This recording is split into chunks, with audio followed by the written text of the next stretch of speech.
അപ്പോൾ നമ്മൾ ഞാൻ രണ്ടാമത്, ഇവള് ഫസ്റ്റ് ടൈം.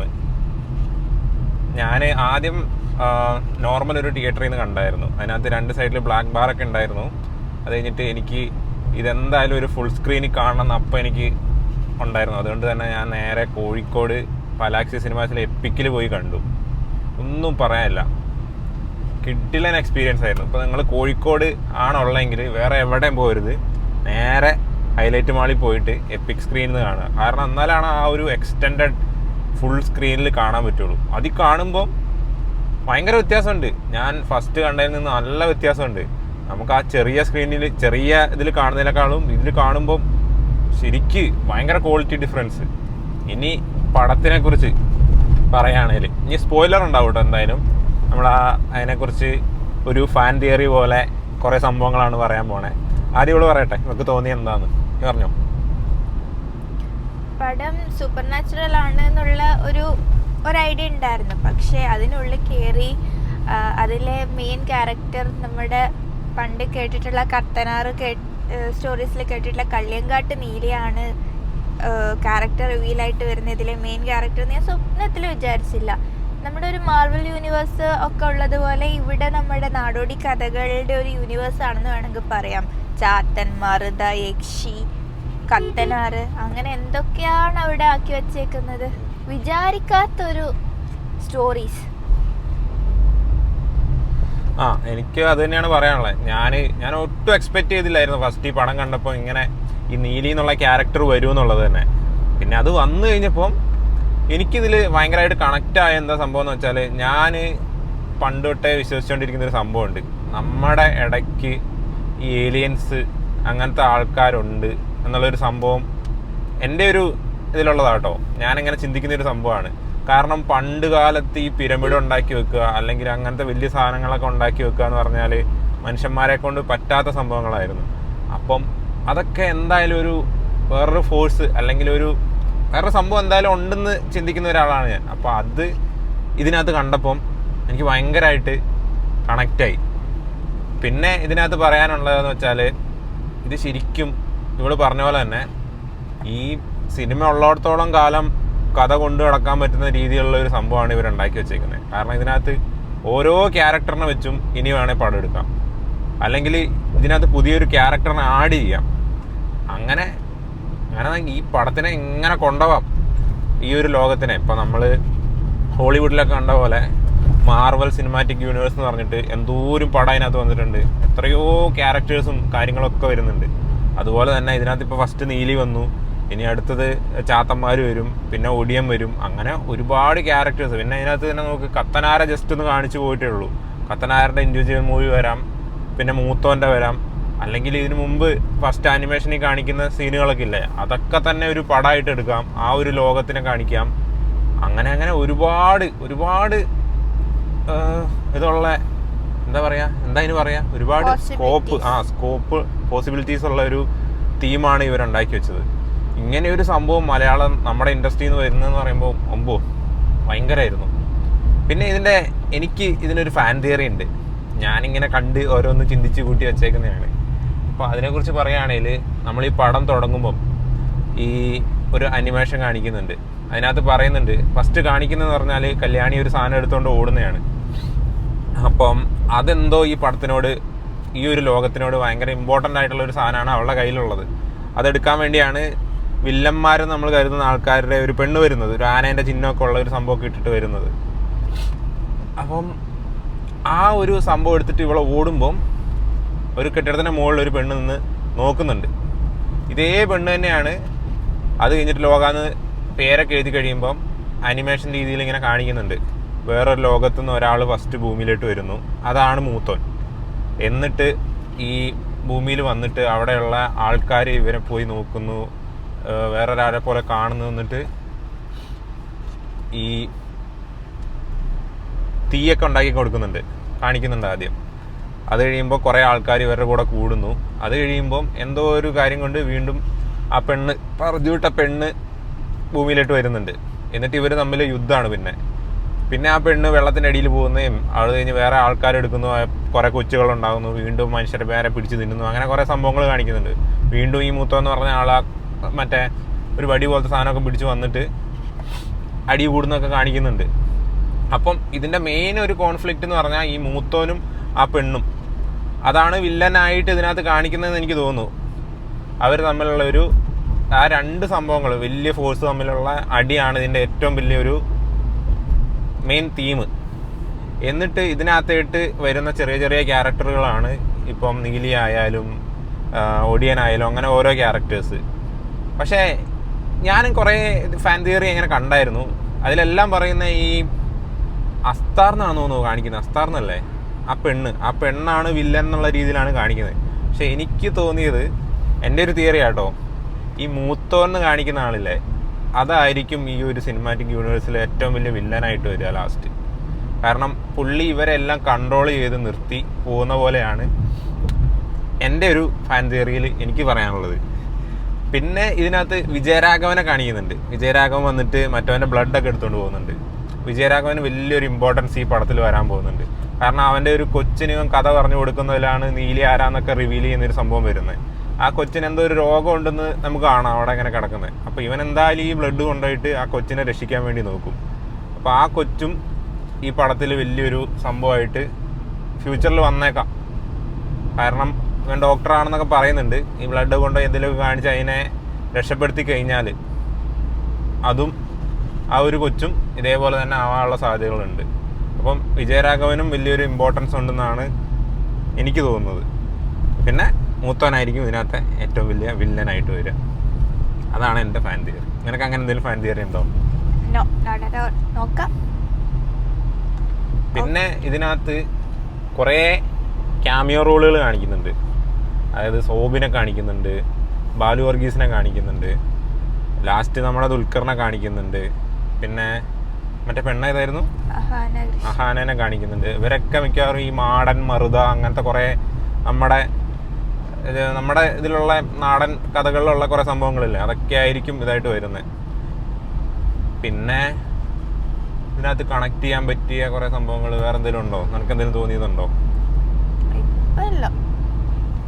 പിന്നെ മമ്മൂട്ടി തന്നെ ആയിരിക്കാം മൂത്തോൻ എന്നുള്ള ആ ഒരു ക്യാരക്ടർ. കാരണം അതിനകത്ത് കാണിക്കുന്ന കോമിക്സിൽ ആ അനിമേഷൻ പോലത്തെ രീതിയിൽ കാണിക്കുന്നതിലൊക്കെ മമ്മൂട്ടീനോട് നല്ല രൂപസാദൃശ്യമുള്ള ഒരു ക്യാരക്ടറായിട്ടാണ് അത് കാണിക്കുന്നത്. നമ്മുടെ അസാസിൻ ക്രീഡ് പോലത്തെ സാധനമൊക്കെ ഇട്ടിട്ട് ഇങ്ങനെ വന്ന് മമ്മൂട്ടി. പിന്നെ വേറെ ആ പെണ്ണിൻ്റെ കൂടെ, അവിടെയുള്ള പെണ്ണിൻ്റെ കൂടെ ഒരു ചെറിയ കൊച്ചും കൂടെ നിൽക്കുന്നുണ്ട്. ആ കൊച്ചാരാന്ന് എനിക്ക് പിടികിട്ടിയില്ല കേട്ടോ. എന്തെങ്കിലും ഫാൻ തിയറി ഉണ്ടോ നമുക്ക്? അതും വലിയ ഇമ്പോർട്ടൻ്റ് ഉള്ള റോളായിരിക്കും. കൊച്ചാണ് മൂത്തോനെങ്കിലും. ഇല്ല, മൂത്തോൻ ഇത് തന്നെയാണ്. മൂത്തോന്റെ വടിയൊക്കെ നീ കണ്ടില്ലേ? പാരമ്പര്യം കൊടുത്തതാണെങ്കിലോ? ഇല്ല, കൊടുക്കൂലായിരുന്നു. പിന്നെ ഈ നിഷാന്ത് സാഗറിന്റെ ക്യാരക്ടർ ഇല്ലേ, അത് പുള്ളിക്കും ശരിക്കും എന്തെങ്കിലും കഴിവുകൾ ഉണ്ടാവൂലേ? ഉണ്ടാവാൻ ചാൻസ് ഇല്ലേ? പിന്നെ അപ്പൊ ഈ പടത്തിന് 2 ടൈലന്റ് പോസ്റ്റ് ക്രെഡിറ്റ് സീനുണ്ട്. അപ്പം ഒന്നില് ദുൽഖറിനെയാണ് കാണിക്കുന്നത്. അത് കഴിഞ്ഞിട്ട് ലാസ്റ്റ് ടൊവിനോവിൻ്റെ ഒരു സംഭവം കാണിക്കുന്നുണ്ട്. അതിൽ പറഞ്ഞു വെക്കുന്നുണ്ട്, ഇതിൽ ടൊവിനോ എന്ന് പറഞ്ഞ ഒരു ചാത്തനാണ്, അതുപോലെ തന്നെ 389 ചാത്തന്മാർ, അവനെപ്പോലെ തന്നെ ഇരിക്കുന്ന ചാത്തന്മാർ ഈ ലോകത്തുണ്ടെന്ന് പറഞ്ഞു വെക്കുന്നുണ്ട്. എന്നിട്ട് ലാസ്റ്റ് എഴുതി കാണിക്കുന്നുണ്ട് ചാത്തന്മാർ വരും എന്ന് പറഞ്ഞിട്ട്. അപ്പോൾ അടുത്ത പടം എന്തായാലും ടൊവിനോവിൻ്റെ മൂവി ആയിരിക്കും. ചാത്തന്മാരെ കോൺസെൻട്രേറ്റ് ചെയ്തിട്ടുള്ള ഒരു പടമായിരിക്കും എന്നാണ് അതിനകത്ത് കാണിക്കുന്നത്. ടൊവിനോ ശരിക്കും ഇതിനകത്ത് ഈ പടത്തിൽ കണ്ടില്ല, ഈ ചാത്തന്മാരെന്ന് പറയുമ്പോൾ മനുഷ്യന്മാർക്ക് പണി കൊടുക്കുന്ന ഒരു സംഭവമായിട്ടാണ് ഉള്ളത്. ഇതിൽ കുറേ ഫണ്ണി ആയിട്ടാണ്, ഫണ്ണിയല്ല,